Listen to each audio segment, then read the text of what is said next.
अस्सलाम वालेकुम रहमतुल्लाहि व बरकातहू। मैं आपका दोस्त, आपका होस्ट डॉक्टर अब्दुल वहाब।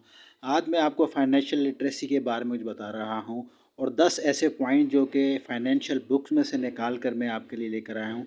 अगर इन तमाम 10 पॉइंट्स पर आप अमल करेंगे तो सवाल ही नहीं पैदा होता कि आपको कोई आगे अमीर होने से पैसों रोक के दे। बारे में तो कुछ लिहाजा नया बहुत सीखने में। गौर से इन नंबर पॉइंट्स को 10, नोट फरमाएं। Start saving early. Wealth build करने के लिए सबसे इम्पोर्टेंट होता है अपने पैसों को सेव करना, और उससे भी इम्पोर्टेंट होता है सेव किए हुए पैसों को इन्वेस्ट करना ऐसे जगह पर जहां पर आपके इन्वेस्ट किए हुए पैसे ईयरली एटलीस्ट मिनिमम 10% से ग्रो करें। अब अर्ली इन्वेस्टमेंट स्टार्ट करने से होगा ये कि आपके पैसों को ग्रो करने के लिए ज्यादा टाइम मिलेगा। अगर 20 इयर्स की एज में शुरू किया तो ऑलमोस्ट 40 इयर्स की एज तक आपके पास इतना पैसा तो जनरेट हो जाएगा जिससे आपको उस टाइम के बाद काम करने की जरूरत नहीं पड़ेगी। सो एवरी मंथ अपने टोटल मंथली इनकम का एक छोटा सा पार्ट खुद के लिए सेव करना शुरू करो और उसे सही जगह पर इन्वेस्ट करना भी शुरू करो। Number 9, invest in your education. अब एजुकेशन में इन्वेस्ट करने का मतलब अपने एजुकेशन पर पैसा खर्च करना बिल्कुल भी नहीं है। इन्वेस्ट इन एजुकेशन मीन्स हमें खुद पर काम करने की जरूरत है, अपने स्किल्स को डेवलप करने की जरूरत है। हाईली एजुकेटेड पर्सन के लिए इजीली एक हाईली पेइंग जॉब अचीव करना डेफिनेटली बहुत ज्यादा इजी हो जाता है। अब आपकी इनकम ज्यादा होगी तो आप इन्वेस्ट भी ज्यादा कर पाओगे और इजीली फाइनेंशियली फ्री हो जाओगे, और वो भी बहुत कम एज में। So educate yourself. Number 8, live within your means. So सबसे पहले तो हमें ओवर स्पेंडिंग से बचना है। समटाइम्स हम चीजें बस ऐसे ही खरीद लेते हैं शो ऑफ करने के लिए, जबकि एक्चुअल में हमें उनकी जरूरत भी नहीं होती। इससे बचने के लिए आप खुद का एक मंथली बजट प्लान कर सकते हो, जिससे आप खुद के लिए एक सर्टेन अमाउंट डिसाइड करके बस उसी से अपने शौक पूरे करोगे और एक सर्टेन अमाउंट को सेव भी कर पाओगे। आपको अपनी वांट्स एंड नीड्स को फाइंड आउट करना होगा और अपनी स्पेंडिंग्स को अपनी नीड्स के अकॉर्डिंग करना है, अपने वांट्स के अकॉर्डिंग नहीं। Number 7, diversify your income streams. It means कि हमारे पास डिफरेंट इनकम सोर्सेस होने चाहिए। एक इनकम सोर्स होना कोई गलत बात नहीं है, बट मल्टीपल इनकम सोर्सेस होने से हमारी इनकम एक तरह से सेफ एंड इन्वेस्टमेंट और इजीली हो जाती है। सो ऑलवेज हमें मल्टीपल इनकम सोर्सेज जनरेट करने पर फोकस करना चाहिए, और खासकर ऐसे इनकम सोर्सेज जनरेट करने चाहिए जिनमें हमारा 100% फोकस एंड टाइम रिक्वायर्ड नहीं है। Number 6, stay debt free. Okay, so अगर हमने कहीं से कोई बड़े अमाउंट का लोन लिया हुआ है तो उसे एज सुन एज पॉसिबल हमें क्लियर करना चाहिए, और in the first place as much as possible try करना चाहिए कि हम कोई लोन ले ही ना। लोन इनिशियली तो हमें हमारी जरूरतों को पूरा करते टाइम अच्छा लगता है, बट जब हमें उस पर हाई इंटरेस्ट पे करना पड़ता है तब हम मुश्किल में पड़ सकते हैं। लोन हमें हमारे लेसन नंबर 8 को ब्रेक करने के लिए मजबूर कर देता है।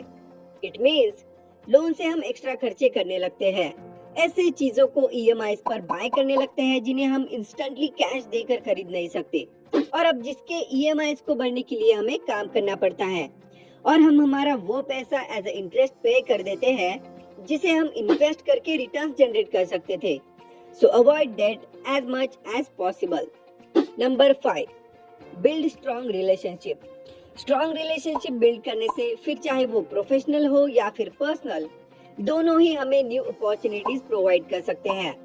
Networking and building a positive relationship with people हमें हमारे गोल को अचीव करने के लिए बहुत ज्यादा इम्पोर्टेंट है। Number 4, be patient. अब वेल्थ क्रिएट करना बहुत ज्यादा मुश्किल भी है और बहुत ज्यादा इजी भी। अगर आप में पेशेंस है तो आप अपनी वेल्थ जनरेट करने की प्रोसेस को बहुत इजीली कंप्लीट कर पाओगे, बट इम्पेशेंट होकर डिसीजन लेने से हम कभी भी वेल्थ जनरेट नहीं कर सकते। हमें जल्दी अमीर बनाने वाले शॉर्टकट्स एंड हाई रिस्क से दूर रहना है।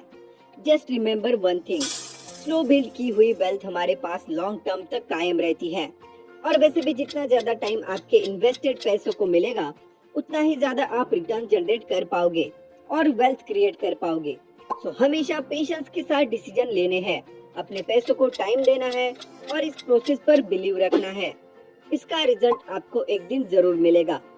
Number 3, take calculated risk. Stock market में अपने पैसों को इन्वेस्ट करना रिस्की हो सकता है, बट तभी जब आप बिना सोचे समझे हाई रिटर्न्स के चक्कर में किसी के भी कहने पर गलत स्टॉक्स में अपने पैसों को इन्वेस्ट करते हो तब।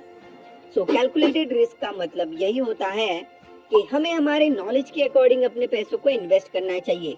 फाइनेंशियल एडवाइजर की हेल्प लेनी चाहिए अपने इन्वेस्टमेंट को मैनेज करने के लिए, और हाई रिटर्न से ज्यादा कम बट कंसिस्टेंट रिटर्न देने वाले स्टॉक्स में पैसे इन्वेस्ट करने चाहिए।